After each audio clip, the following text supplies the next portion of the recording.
Before we start today's show, we want to invite you to stick around at the end of the episode to enjoy a preview of a new podcast that premieres on July 14th. As the industry's exclusive cannabis podcast network, MJBulls is proud to present Women Leading in Cannabis. Join host Kira Reed each week for inspirational discussions with women who are leading the cannabis industry.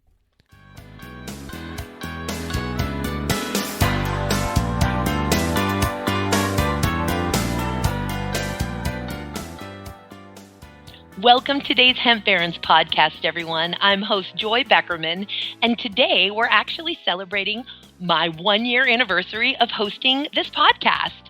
I don't normally celebrate myself. I live in a state of celebrating hemp and celebrating people and celebrating justice, and I often speak all around the world, although that was in a pre-COVID world, and I usually forget to even mention my company name, etc. I really just love to sing the song of hemp, and I particularly love to uplift the incredible people in my hemp community, the amazing pioneers, advocates, the tireless, dedicated activists who have seen the vision of hemp through, and those getting into the movement and the industry now and leading it.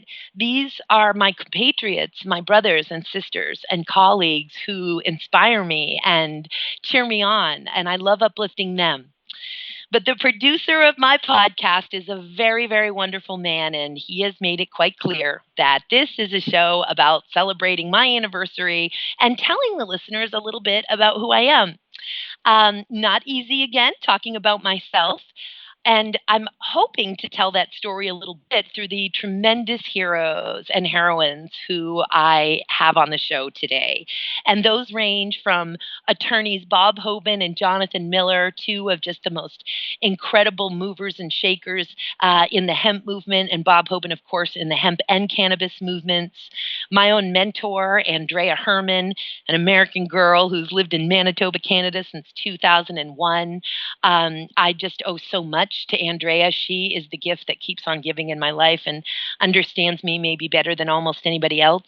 Warner, another incredible sister of mine, a pioneer since the 90s in the hemp and cannabis movements. Dion Markgraaff, a global hero who has given up his own personal freedom in the pursuit of liberating this incredible plant in all of its forms, and is a real champion for hemp fiber.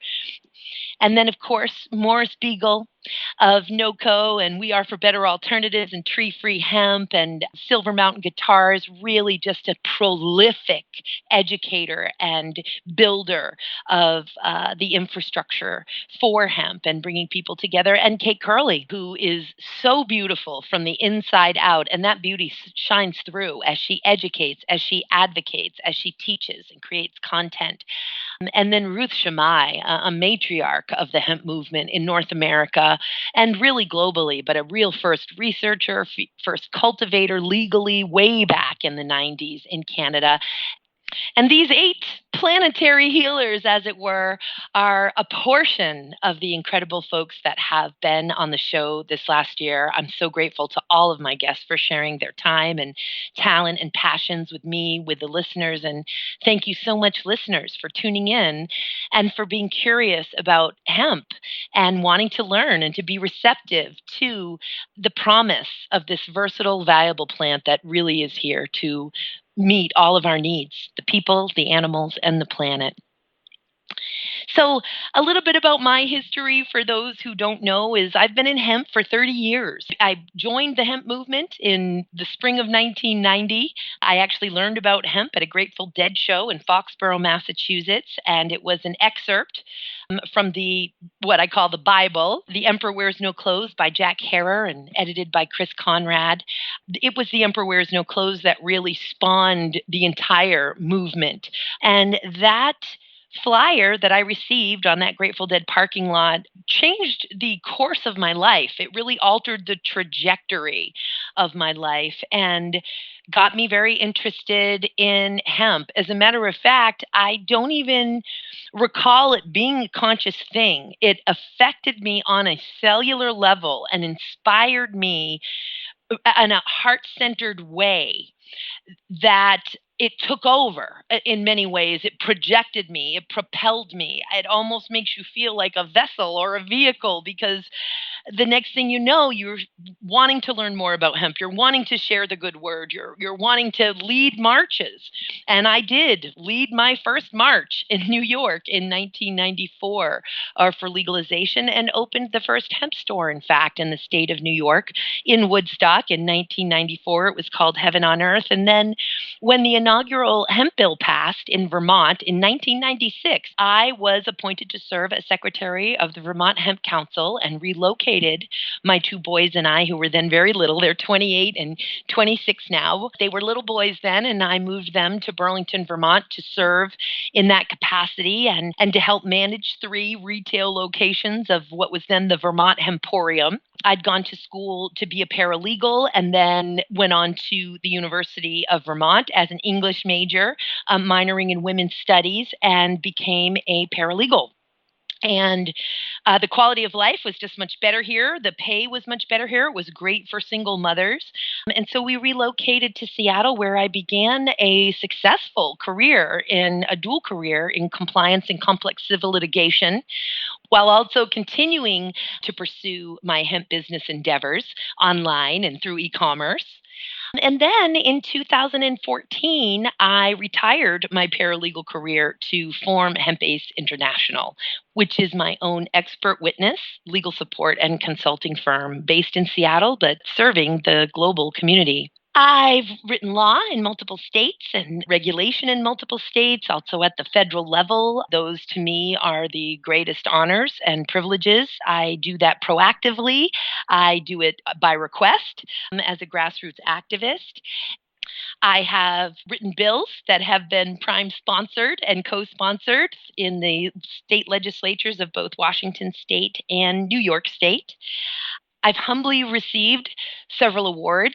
The Seattle Hemp Fest, which has been going for 28 years strong and is a huge, huge annual event. Sometimes we've had 200,000 people at the Seattle Hemp Fest events over the course of 3 days. Tremendous role in changing hearts and minds and advocating and pushing criminal justice and cannabis reform, not only in the state of Washington, but the whole West Coast and the United States. And I received the Seattle Hemp Fest 2016 Regional Cannabis Activist of the Year. I received the 2014 Hemp Industries Association National Hemp Activist of the Year Award, and received the most recent Lifetime Achievement Award from the Hemp Industries Association. I don't do any of this for awards or any form of recognition. The plant propels me, my purpose propels me, and my biggest endeavor, including in the honor of hosting this show, is that folks who are missing purpose in their lives and want that purpose, because it's a purpose-driven life that is a happy one, that hemp can be their purpose, and that I'll somehow inspire folks to understand the full potential of hemp, the opportunity that it is, the fact that whatever your passion is, hemp fits into it, and ultimately to hear the call, to rise to the challenge, to join an authentic, purpose-driven group of people of every size, color, race, and creed, of every nationality and religion, to really deliver on this promise and to heal the planet. That's why I do this. Thank you so much for listening today, for sharing this time and this space with me, for giving me the space to talk about myself, which is far outside of my comfort zone, guys. And I hope you enjoyed today's show. Well, until next week, everybody, stay healthy, stay safe, and live your purpose.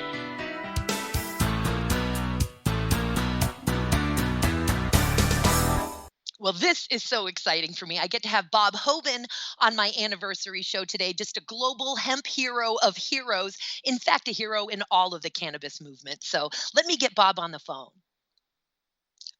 Well, hello, Bob. I so appreciate you being on the show with me today, brother. Oh, it's my pleasure, Joy. Happy anniversary. It's good to be here. Thank you. Thank you so much. What should we talk about? Well, I was thinking about this as we look at the reforms that are forthcoming and that are required at the federal level here in the United States as it relates to our hemp program. Certainly, we can agree, particularly in light of the social climate right now and the social unrest, that the felony ban for drug crimes is something that should be addressed by our federal government as it relates to hemp operators. And we certainly agree that the THC percentage needs to be reevaluated. But what are some other things that you see that immediately need to be addressed for our U.S.-based hemp industry to move forward by way of reform? Boy, you certainly hit two of the major important ones right on the head. I mean, particularly, obviously, we need to increase THC and reevaluate that, as you say, removing that drug felony ban. I mean, come on. The people who are most disparately impacted by the drug war by federal law are not allowed to take the advantage of the incredible opportunities that hemp brings. I mean, that obviously has to change. I think the other one that is just incredibly important would be acceptable uses for non-compliant crops. We moved the needle forward the teeniest, tiniest bit by getting the USDA to acknowledge that the law did not say destroy non-compliant crops, but rather said dispose of non-compliant crops.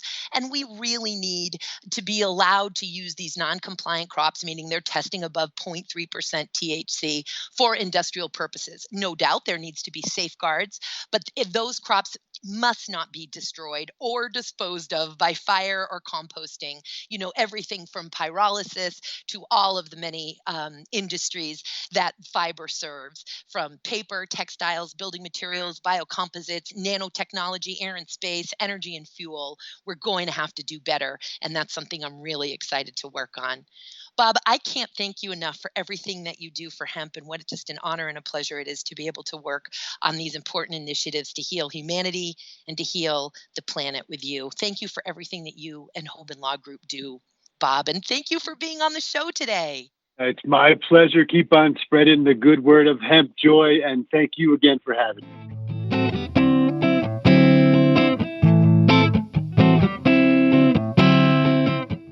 And now we're going to hear from Warner of Cannabis Basics and Hemp Basics, who in the 90s was Cannabis Creations, another true pioneer. Let me get on the line.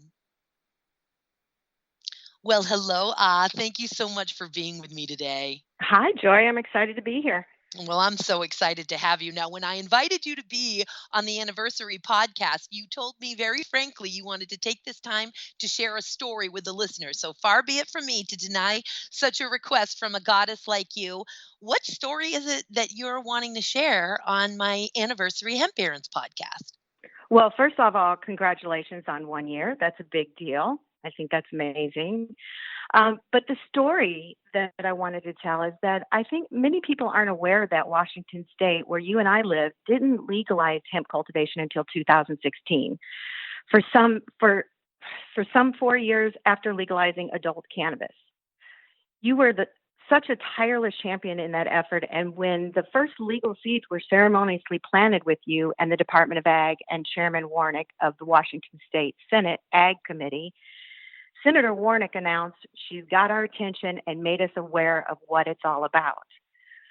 And it was such a profound moment. But before that moment happened, we didn't hear about the groundwork that was laid before then. And what I really want to talk about is the hemp educate. Your brainchild, the hemp educate that I gladly helped you with. You and I had both been involved in the hemp movement and industry since the 90s, and I was your partner in so many Washington lobbying efforts. But the hemp educate program was something that I took into the future with. It was the groundworking, not only for hemp being not only for hemp being legalized, but for also the work that I continued to do in my world of Chaba. The educate actually, and it could actually be used as a model for states to educate their representatives even today. This was a kit that was packed with fiber and seed and oil. We had the video bringing it home. There was information in there. There were live hemp seeds that you could eat. It was just packed with all of the materials that these legislators had never seen before. And because we took that kit to every single office in Olympia, 147 offices, I believe, and the office of the Lieutenant governor and the governor's office. And because of that effort, because of our effort, because of your brainchild, each one of those decision makers was able to have hemp in their hands as they moved forward to make decisions about the future of hemp in Washington state. This action was profound, and I just feel like I want the world to know about it, because at this point, there are very few of us that know what that effort actually accumulated for us in Washington state. I'm so proud of you and so proud of the work that I've done with you. Oh, you are making my heart sing, sister, and not many people, Anndrea Hermann and maybe a couple of others, that would stay up all night and stuff those bags with me. I cannot thank you enough for the hundreds of hours that we've worked together, and I'm so looking forward to hundreds of hours more. Thank you for being on the show today, sister. Absolutely. Thank you so much for having me, and I look forward to seeing what you do in the next 10 years.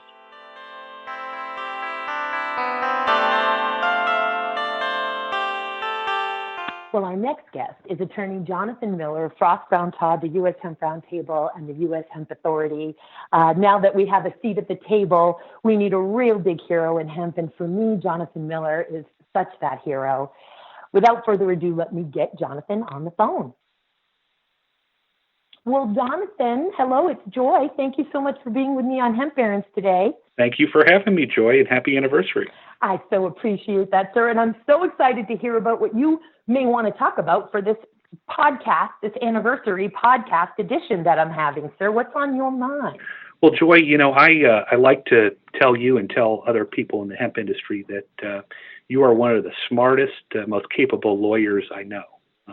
When it comes to developing legislation or regulation at the table of the U.S. Hemp Roundtable, or developing standards and guidelines for the U.S. Hemp Authority, you're always there, dotting every I and crossing every T, and making sure that things are legally compliant.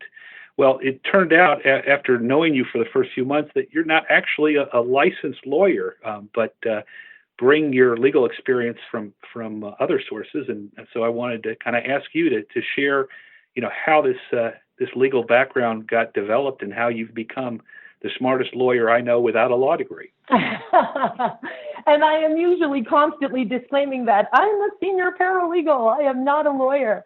I was raised, Jonathan, by a lawyer. My father is an attorney in the state of Maine, has quite a record for Supreme Court of the state of Maine wins. He was a municipal attorney, but he raised me by himself. So I didn't have a mother in the house growing up, or any brothers or sisters. I just had me and this hardcore solo practitioner lawyer. So I was really raised in that environment with that kind of thinking in mind.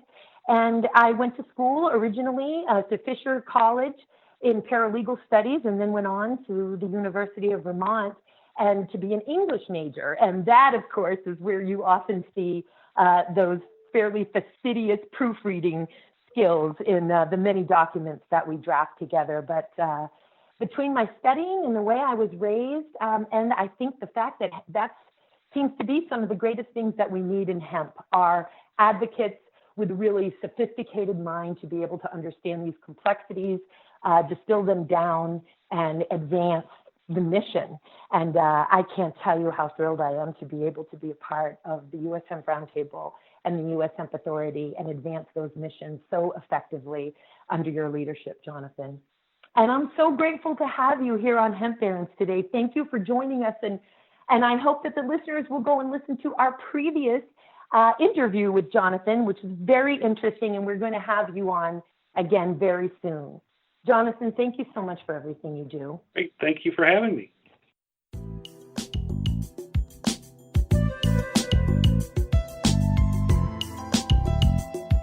Well, our next guest is the globally renowned, I call her the global first lady of hemp, Anndrea Hermann, my sister, my mentor, and just internationally renowned expert in a number of directions, and taught our nation's first course on hemp through the Oregon State University for several years. Without further ado, let's get Anndrea on the phone. Good morning, Joy. Well, hello, Miss Anndrea. Thank you so much for being on the show with me today. Well, congratulations on your 1 year of having this opportunity to put great noise in people's ears about hemp. on your show. Our favorite thing to do. Absolutely. Yeah, Joy. So that I got you this opportunity to speak to you. I have a question that has been going through my mind, and I've spoke with other people and know that it is something that is very important to the industry. So I'd like your opinion on how do you see the development of quality assurance and what's going to be needed as we move further into food production and feed production in the United States and really across all agricultural landscapes, no matter what country they're growing in?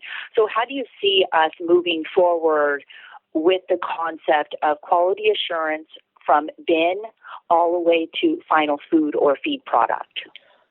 With anything, of course, in hemp, education is the key, and it never ceases to amaze me. Even sophisticated investors and sophisticated entrepreneurs and business folks that have never been involved in the grain industry have a really unsophisticated idea because it's a hemp seed.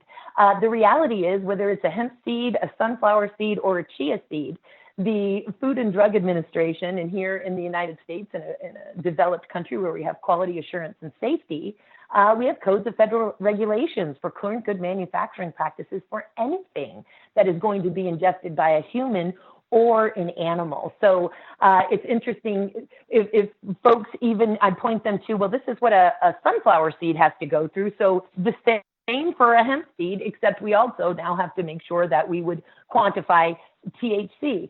And getting folks to understand as well the investment around size and scale and analytics to be able to comply with those safety standards. In fact, can provide some of your thoughts, Ms. Anndrea, expert of the hemp grain industry globally, on what some of those analytics and compliance issues are. Yeah, so some of those would be the method that is used by one lab versus another lab and who recognizes those methods. You got to make sure that you've got all of those details on file. What are those methods? Make sure you have all the lab certifications. Next would be just the array of tests that have to be done, from your bacterial test, your E. coli, salmonella, listeria, some of those basics, of course, because those can make somebody very sick, your yeast and mold, your gluten, your moisture, and then you go through other ones, your peroxide value, and then now the range of cannabinoids that need to be tested, not to mind the requirements in some countries for the heavy metals and also for a range of pesticide testing, which is not, you can't just say, oh, I want to have pesticide testing. Which pesticides are you wanting to test and how are those tested? Some of those tests are up to $200, $300, up to $1,000 a piece to have those tests run. So at the end of the day, if you're testing from the bin all the way to the final product, you can be looking at thousands, up to maybe even $5,000 per lot to get those analyticals. So it can be costly and time-consuming, and you just have to make sure that you know what your client needs, exactly what kind of testing method they require. And also the hemp industry has really had to tighten our specifications and beyond when it comes to quality assurance. Also key, and I know at Colorado Hemp Works, which of course is our nation's first post-prohibition grain processing facility that I'm very proud to be a part owner and senior advisor to, we contend with all of these compliance issues and all of this analytical testing all the time. And it's just so important for folks to understand as they enter this very promising, huge, the compound annual growth rate for the hemp grain industry is just tremendous as gluten intolerance and demands for a vegan and vegetarian-based proteins come online. As folks get interested in this industry, and we certainly hope they do, for them to really understand what it means. There is no exception for hemp here. We live in a developed country that deals with quality assurance and safety.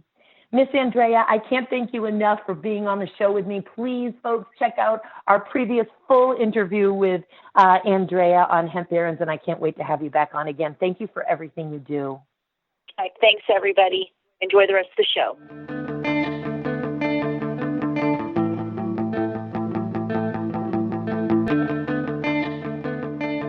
Well, our next guest is internationally renowned Dion Markgraaff.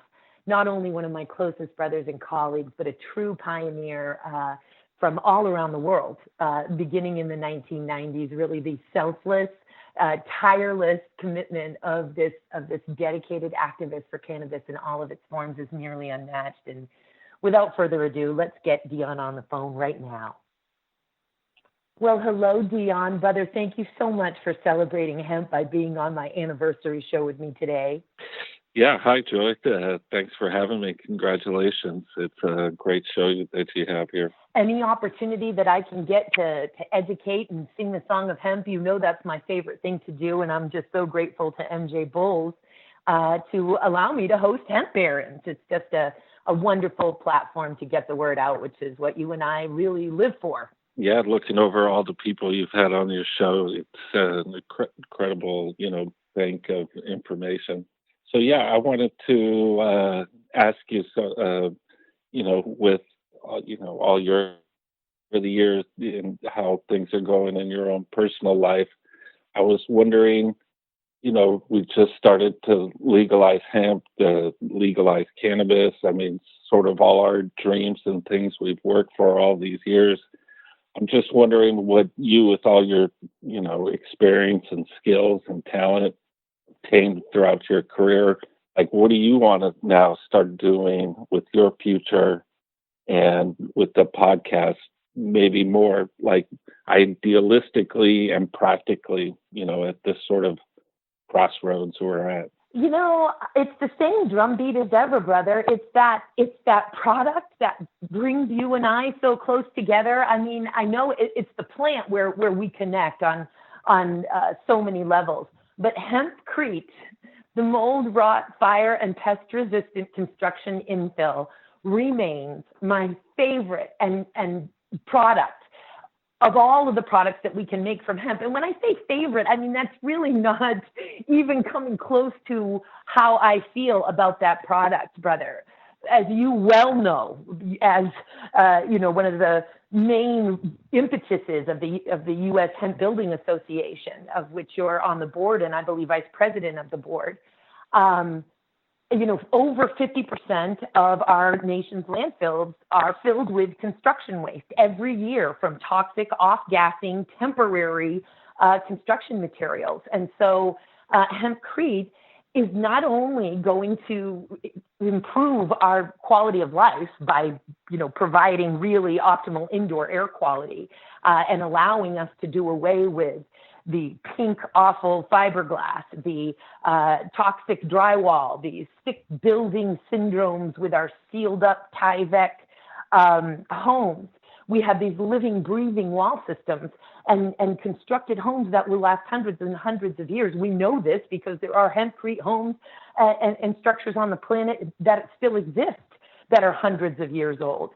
And so that's where my heart is. And for me, that's where my future is I want to create hempcrete tiny home communities that I also want to live on in the back 40 with my family, and have really living demonstration hubs where folks can come to these sort of resort communities and stay, experience hemp growing, experience permaculture gardens, really have a true regenerative community experience while they're on vacation or traveling for business.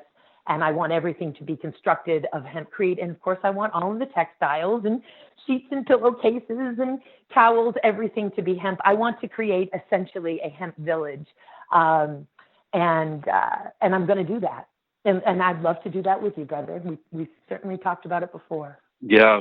I'm so grateful for that question because that's my vision and that's ultimately what I want to do. And you're perfect for it. I mean, I've, been a part of many classes, and the ones that you have given over the years are really the best I've seen, so precise and so, so I love to hear that. And, you're well qualified, and certainly the people in the earth need it to happen. Man, the projects and educating we've done together and just the pioneering things, Dion. I mean, really creating with some of our international friends, Sergey and Steven and Greg, and to create that first mobile hempcrete home on wheels for Earth Day a couple of years ago in Balboa Park. in San Diego, and I see you're continuing to work on it. It's beautiful. I got to sleep in it in March on your property. These memories, these inspirations, they mean everything to me, and I just am so excited to watch our shared bright future unfold together. Thank you so much for being on the show with me today. Thank you, and keep up the great work.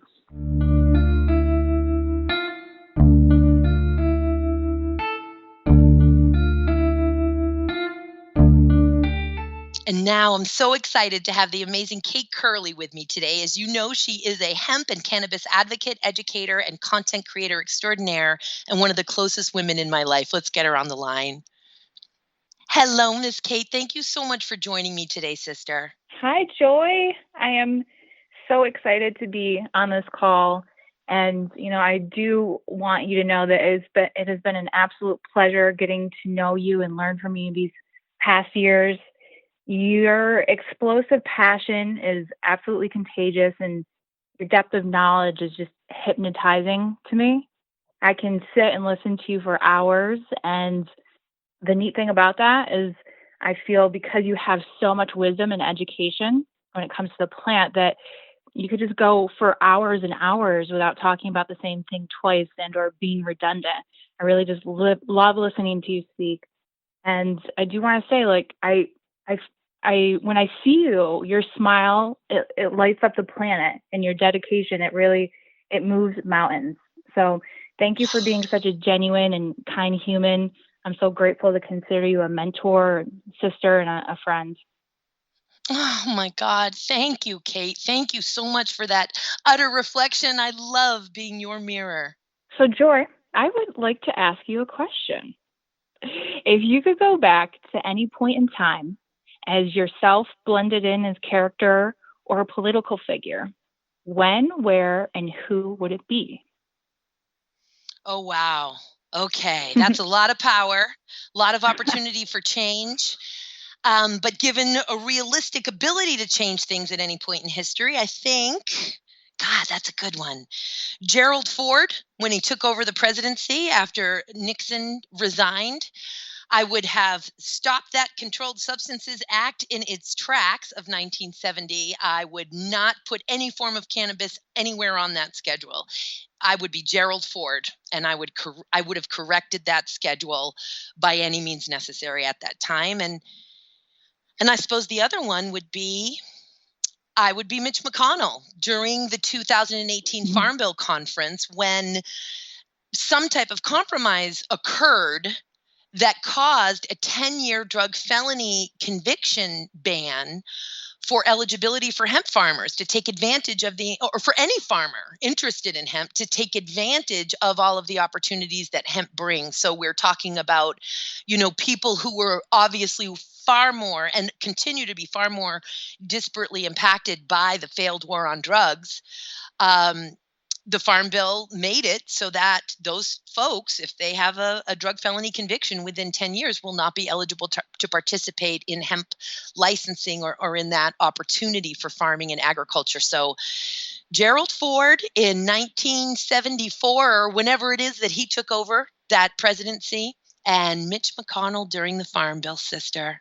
Thank you for asking such a great question, Cait, and for being with me on the show. I can't wait to have you on again. And even better, I can't wait to see you again, sister. Thank you so much for everything, Cait. Thank you for that reflection. Of course. What a quick and awesome, perfect response.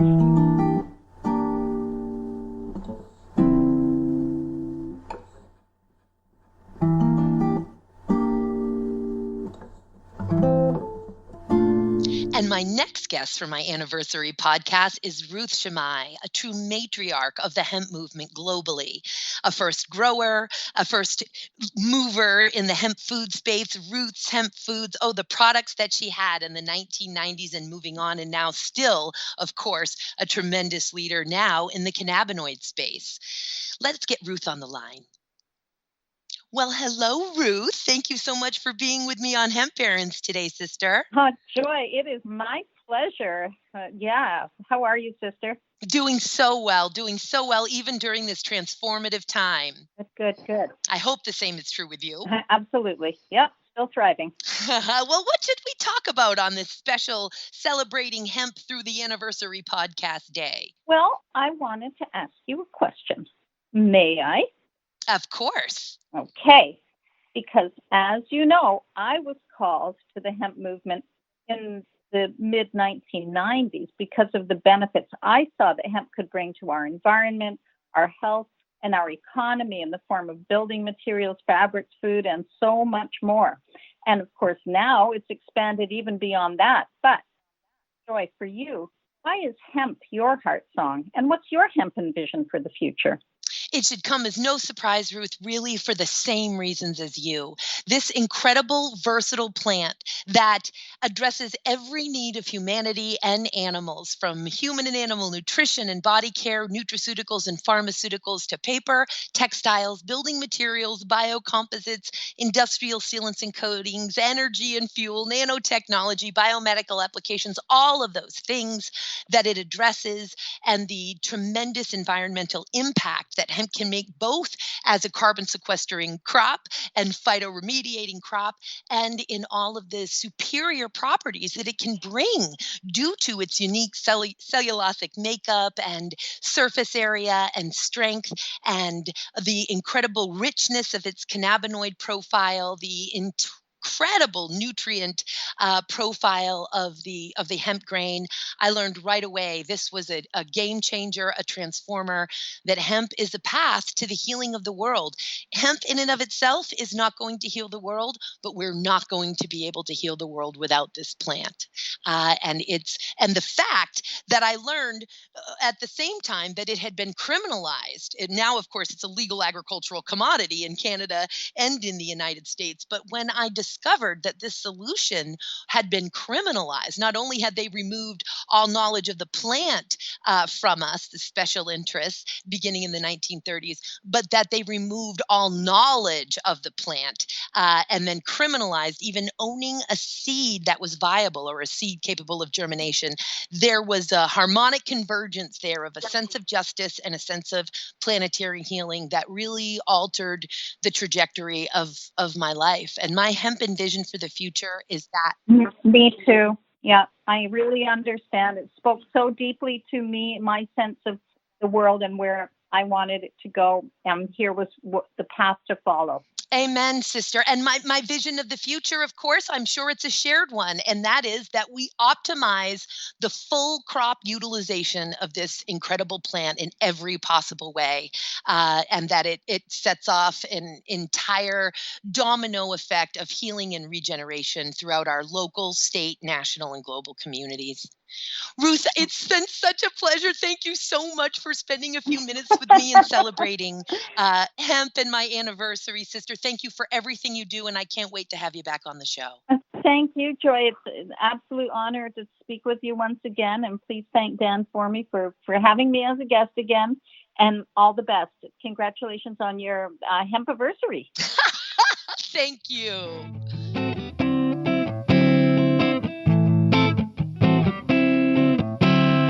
My next guest today on my anniversary podcast is Morris Beegle. You know Morris Beegle if you know anything about the hemp movement or the hemp industry. NOCO, Southern Hemp Expo, Silver Mountain Hemp Guitars, Colorado Hemp Co., and of course, Let's Talk Hemp. So let me get Morris on the phone. Well, hello, Morris. Thank you so much for being with me on my anniversary podcast today. Hey, Joy. I appreciate being on the podcast with you. Always great to talk to you. Well, it's great having you on the show, and we're going to be having you on again. And I hope everyone listens to our last interview with Morris Beegle. I have been told by Little Fairy that you have a question for me for this anniversary. Why, yes, I do. First off, let me say that I completely appreciate all the passion, knowledge, and positive advocacy that you have brought to the hemp and cannabis industries for the last 25 plus years. Oh, thank you. And with that, reflecting on all that has happened and all that could be in the future, if you could personally create the culture of the industry moving forward, what would that look like? God, I appreciate this question so much. Hemp is about cooperation. Cannabis in all of its forms is the great synthesizer and the great synergizer. Even when we add hemp seed oil to industrial sealants and coatings or to food or to cosmetics, it makes everything work better together. When we consume cannabis in any form, it makes things work better together. And this plant is so inspiring in that the only way in reality for us all to take advantage of the many industries that it serves, and you and I both know that it serves every industry that humanity and animals need to survive, is through cooperation. If we truly want to work smarter and not harder, and we want to be efficient, and we want to create truly regenerative communities, not just sustainability. Sustainability isn't good enough for humanity and isn't good enough for planet Earth.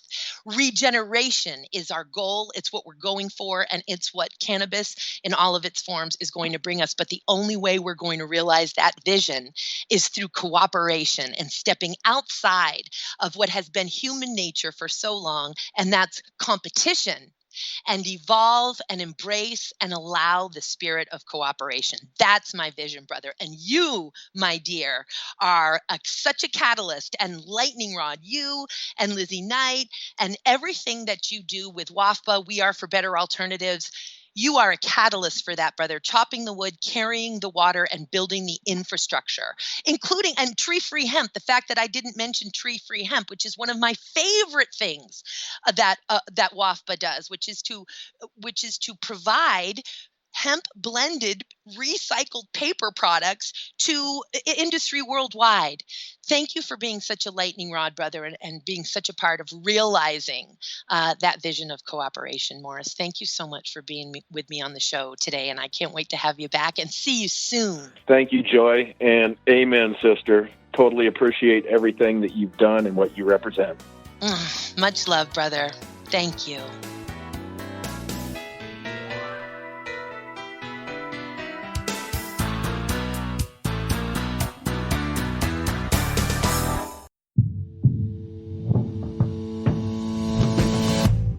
Tell me, boy, you make me so bored. You need to walk the other way. I tell you once more, please get out of my way. I don't want you no more. We're done here, boy. I know you think you're so fine, but you can't see it. I've been wanting to bombard.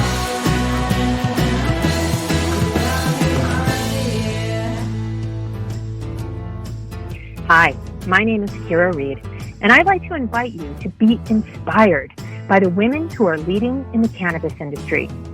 Each week, we will discuss empowerment, leadership, and what it means to be a woman in charge in marijuana, hemp, and CBD.